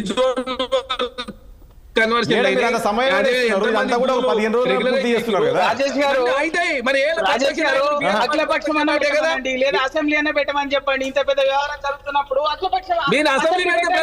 రావట్లేదు కదా, అసెంబ్లీ మాట్లాడతలేరా? లేదా ఎందుకు ప్రతిపక్ష నాయకులు అసెంబ్లీ రావాలి, దీని మీద చర్చకు తావిచ్చే విధంగా వాళ్ళు నోట్ ఇస్తే ప్రభుత్వము బ్రహ్మాండంగా నిర్మాణాత్మక ఎఫెక్టివ్ గా పనిచేస్తుంది. మరి ఆయన బీఆర్ఎల్పీ నేత వారిని పెట్టండి సార్, ఎందుకు మరి కేసీఆర్ గారు ఎందుకు బీఆర్ఎల్పీ నేత వారే ఉంటాయి? నేనేమంటున్నా, ఇప్పుడు ఉంటారు ఆయన చేసే పని ఆయన రారట, వీళ్ళెవరు వచ్చి కాకి లెక్కలని చెప్తే ఎవరైనా పార్టీ పరిశ్రమ మాట్లాడేది మంత్రులు సార్, పరిశ్రమ శాఖ మంత్రి చాలా స్పష్టంగా చెప్పిండు 4,770 ఎకరాలంటే సమాధానం చెప్పమని చెప్పండి. కేసీఆర్ గారు ఎక్కర్లేదు కదా సార్. ఇగో దయచేసి తెలంగాణ సమాజానికి అర్థమైపోయింది, కాళేశ్వరం కాదు తెలంగాణ రాష్ట్రాన్ని ఏం చేస్తుందో తెలంగాణ సమాజం. రవి గారు ఒక నిమిషం ప్లీజ్, చరణ్ ప్లీజ్, చరణ్ గారు ఒక నిమిషం, చరణ్ ఒక నిమిషం, చరణ్ గారు ప్లీజ్ ఒక నిమిషం ఉండరా. నేను రవి గారు ఒక విషయం ప్లీజ్, మీరు ఒక నిమిషం ప్లీజ్, చరణ్ గారు ఒక నిమిషం. రవి గారు మీ పైన ఒక ఆరోపణలు ఏంటంటే మీరంటే మీ పార్టీ ఏదో రకమైన రాజీనామా ప్లీజ్ అప్రూవ్ చేయకపోతే నేను దానికి వస్తున్నా. ఇప్పుడు మీరు ఏదో రకంగా ఒక రాజకీయ విమర్శ గుడ్డ కాల్చి మీరు వేసినట్టు ఏదో రకంగా తీసి రేవంత్ రెడ్డి మీద వేయడం, లేదంటే వాళ్ళ అన్నదమ్ముల మీద వేయడం, ఈ కోట్ల, అది కాకుండా మీ దగ్గర ఒక స్పెసిఫిక్గా ఒక ప్రూఫ్స్ ఏమైనా ఉంటాయా? దాంతో ముందుకు వస్తారా?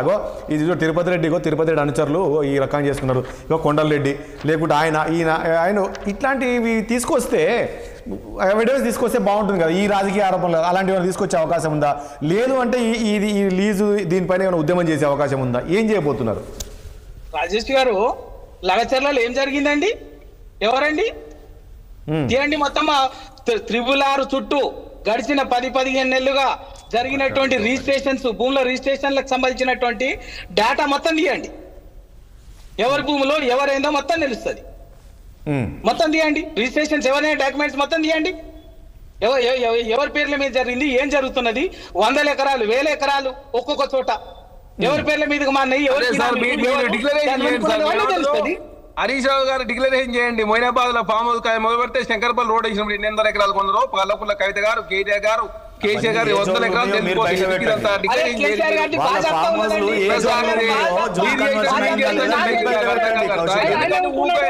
రేవంత్ రెడ్డి గారు మంత్రి పదవి తీసుకున్నావా, లేకపోతే ఎమ్మెల్యే పదవి తీసుకురా, పాపం వాళ్ళు ఎంపీ పదవి తీసుకురా, కార్పొరేషన్ చైర్మన్ తీసుకురా, వాళ్ళకి సంబంధమైన వ్యక్తులు అంటే రాజకీయాలు తీసుకొచ్చే ప్రయత్నం బీఆర్ఎస్ పార్టీ చేస్తుంది.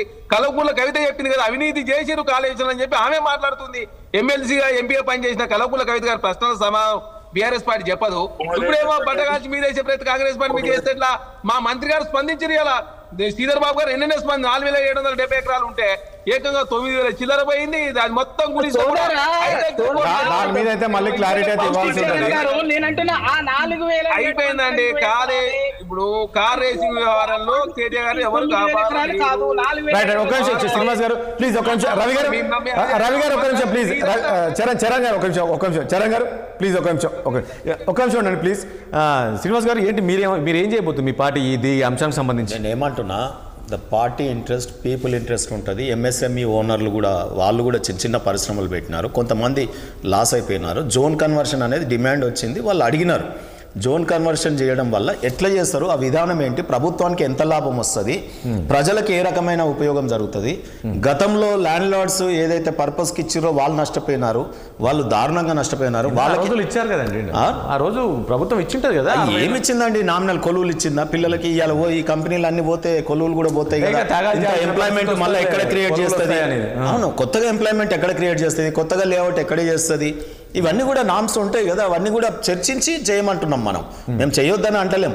ఆల్రెడీ నేను మాట్లాడేది ఏంటంటే, ఇంకా కొద్దిగా సబ్జెక్ట్ మీద కొంత నేను పర్సనల్గా అవగాహన ఉంది. చెర్లపల్లి, కుషాయిగూడ ఇండస్ట్రీస్ అన్నీ కూడా రిజిస్ట్రేషన్లు అయినాయి, అన్ని సేల్ డీడ్లు అయినాయి, దాంట్లో ఆల్రెడీ బిల్డింగ్స్ అయినాయి. ఎప్పుడైనా ఇవన్నీ వాళ్ళకు 12 ఏళ్ళు 15 ఏళ్ళు అయిపోయినాక కొందరు అమ్ముకున్నారు. కొన్ని సేల్ డీడ్లు ఆ ఏపీఐసి డిపార్ట్మెంట్ సర్టెన్ పీరియడ్ అయిపోయిన తర్వాత వాళ్ళే వచ్చి రిజిస్ట్రేషన్ చేసిపోయారు వీళ్ళకి. వీళ్ళు ఇంకా లీజ్ డీడ్ మాట్లాడుతారు. ఎకరాల రూపంలో ఏం లేదు, అది అన్ని యూనిట్స్ రూపంలో ఉన్నాయి. అది 1000 గజాలు ఉండొచ్చు, లేకపోతే 1 ఎకరం బిట్ ఉండొచ్చు, హాఫ్ ఎకర్ బిట్ ఉండొచ్చు. ఇప్పుడు లేత్ మిషన్లు అన్ని కూడా 200-300 గజాలు కూడా స్ప్లిట్ చేసి పార్టీషన్ చేసి అమ్మిన దాంట్లో కూడా చిన్న చిన్న నిరుద్యోగులు బతుకుతున్నారు. నేనేమంటున్నా అంటే, గవర్నమెంట్ ఈ ఇండస్ట్రీ వల్ల ఎంతో మంది ఎంప్లాయీస్ నష్టపోతారు కదా. కమర్షియల్ జోన్ అయిన తర్వాత వాళ్ళందరికీ ఏ రకమైనటువంటి ఉపాధి కల్పించడానికి ఇంకో కొత్త లేఅవుట్ చేస్తుందా? ఈ పొల్యూటెడ్ ఇండస్ట్రీస్ని ముందే పంపించేటటువంటి జీవోలు తీస్తుందా?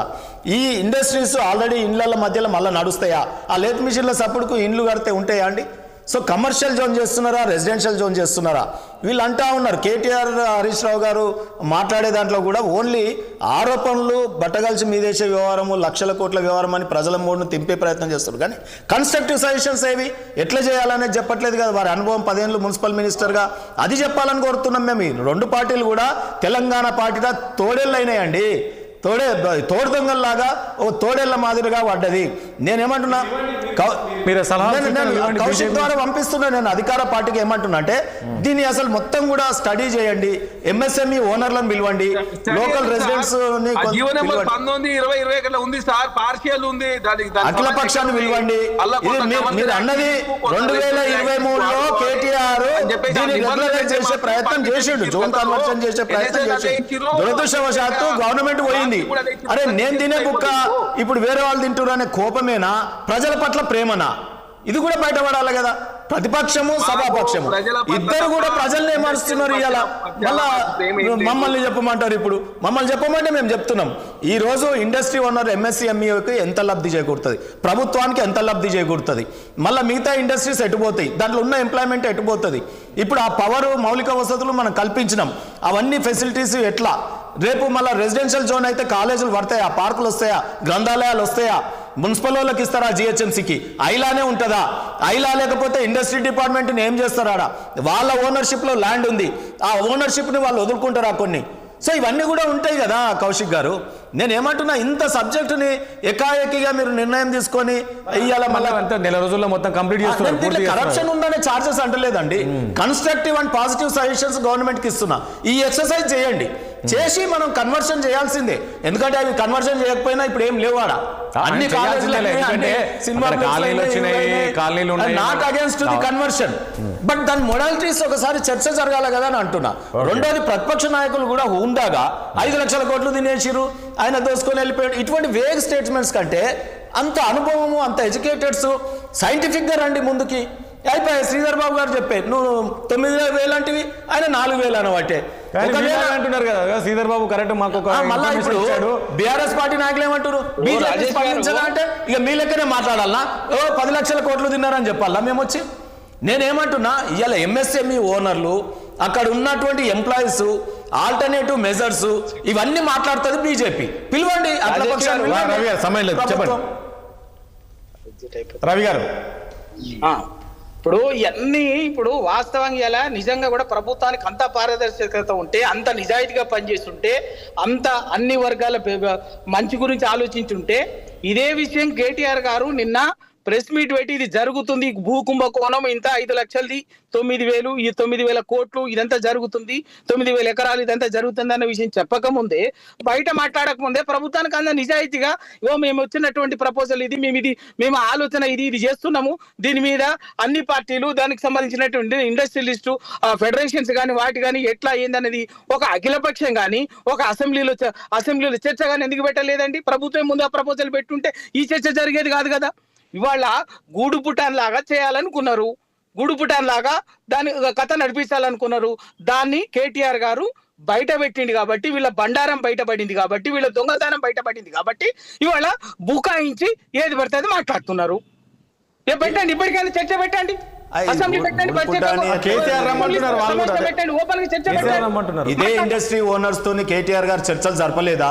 ఇదే జోన్ కన్వర్షన్ కు మాట్లాడలేదా? పిలవండి, సుధీర్ రెడ్డి గారిని పిలవండి, మీ దోస్తే ఫోన్ చేయండి, పిలవండి. అదే ఎవరిని మోసం చేస్తారు సార్ ఇలా రవాణా. నేను కూడా ఏమంటున్నా, ఇదే కేటీఆర్ మానుకోవాలా. 4 నెలల ముందు అసెంబ్లీ ముందే హైదరాబాద్ లో దాదాపు 15,000 ఎకరాలు 1,000 కోట్ల రూపాయలు సంపాదించిందే మేము కాదు. అందరి ప్రయోజనాల కోసం కాంగ్రెస్ పార్టీ పనిచేస్తుంది కాబట్టి అందరి కాంగ్రెస్ పార్టీ ఫైట్ అండి. ప్రజలకు అర్థం కాని లొల్లి, ఈ లొల్లి ప్రజలు అడ్డగొల్లి నష్టపోతారు. వాళ్ళిద్దరు లొల్లి చూస్తున్నాం కదా. ఇది డబ్ల్యూడబ్ల్యూ ఫైట్ తప్ప మీ ఇద్దరి మధ్యలో ప్రజోపకరమైన టాక్ చేయండి.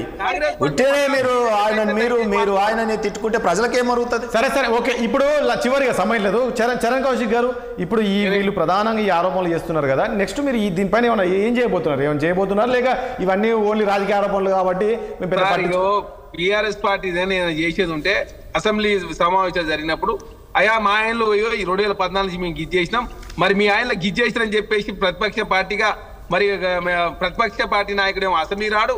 అదేవిధంగా చర్చ చేద్దామంటే చర్చలకి బీఆర్ఎస్ పార్టీ ఇవ్వకుండా కొట్టిన ఊకదమ్ముడు ఉపన్యాసం ఇచ్చిపోతే ఎట్లయితుంది? అసెంబ్లీ సమావేశాలు ప్రారంభమైనప్పుడు మాట్లాడండి. మీరు ఎన్ని ఇండస్ట్రియల్ ల్యాండ్ ఇచ్చిరో, ఎన్ని దగ్గర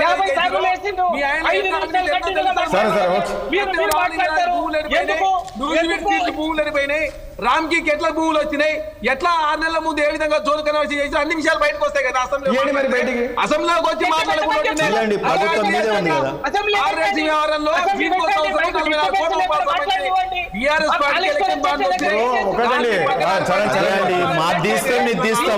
ఇప్పుడు కౌశిక్ గారు ఆర్గ్యుమెంట్ ఎట్లుందంటే మాది దొవుతాయి మీరు దొవుతాం, కాంప్రమైజ్ కావాలి, ప్రజల్ని ముంచాలి.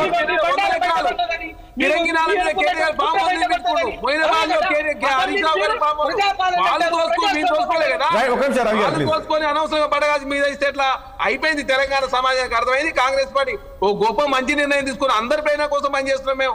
మేమేదో స్వార్థ స్వప్నాల కోసం పనిచేస్తలే కదా.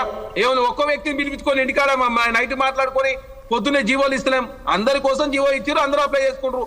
అప్లై తెలంగాణలో ఏం జరుగుతుంది అందరికీ తెలుసు. జరుగుతున్నటువంటి అరాచకం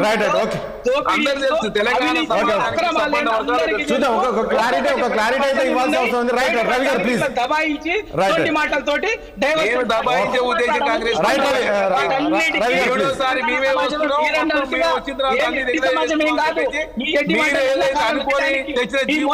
మాటలు కాంగ్రెస్ నీ పార్టీ నీ చేసింది. మాటలు విని ఇంకా మా మోసపోవటానికి Right, okay. ఏమీ లేదు. తెలంగాణ సమాజం అన్ని గమనిస్తున్నది. రైట్ ఓకే అదే అన్ని గమనిస్తున్నారు, Okay, ప్రజలు right, చూస్తున్నారు. రైట్, థ్యాంక్ యూ అండి రవి గారికి, అదేవిధంగా చరణ్ కౌశిక్ గారికి, తాడూరు శ్రీనివాస్ గారికి. చర్చల పనుల ధన్యవాదాలు అండి. చూసాం కదా, మొత్తానికి తెలంగాణ మన ఆ స్థాయిలో భూ స్కామ్ జరుగుతుందని చెప్పేసి ఈరోజు ప్రతిపక్షమైన బీఆర్ఎస్ నేతలు అయితే ఆరోపిస్తున్నారు. కానీ దీనిపైన తీవ్రంగా ఖండిస్తుంది కాంగ్రెస్ పార్టీ. ఇదంతా కూడా కేవలం ఒక రాజకీయ విమర్శలు. ఎందుకంటే ఈ ఫార్ములా ఈరేస్ కేసుకు సంబంధించి దీన్ని తప్పుదో పట్టించేందుకు ఏ రకమైన కామెంట్ చేస్తున్నారు అని చెప్పేసి కూడా చెప్తున్నారు. చూడాలి ఏం జరగబోతుంది ఏంటి. మరి ఈరోజు ఒక డిమాండ్ అయితే చేస్తున్నారు. ఇదంతా కూడా ఒక నివృత్తి రావాలి ఈ అనుమానాల కంటే. ఖచ్చితంగా ఒక అఖిలపక్ష సమావేశం ఏర్పాటు చేయాల్సిన అవసరం ఉంది. అదేవిధంగా ఇటు అసెంబ్లీ సమావేశాలు ఏర్పాటు చేయాల్సిన అవసరం ఉందని చెప్తున్నారు. చూడాలి మరి ఏం జరగబోతుంది ఏంటి. 2 రోజులుగా ఒకవైపు కేటీఆర్, హరీష్ రావు దీనిపైన ప్రెస్ మీట్ పెట్టి మాట్లాడుతున్నారు. కాబట్టి దీనిపైన ప్రభుత్వం ఎలా స్పందిస్తుంది, పార్టీ ఎలా స్పందిస్తుంది అనేది చూద్దాం. ఇది వాళ్ళ చర్చ. రేపు మరో అంశంతో మళ్ళీ కలుద్దాం. చూస్తున్నట్టు 6 టీవీ సామాన్యుడి ఆర ప్రాణం.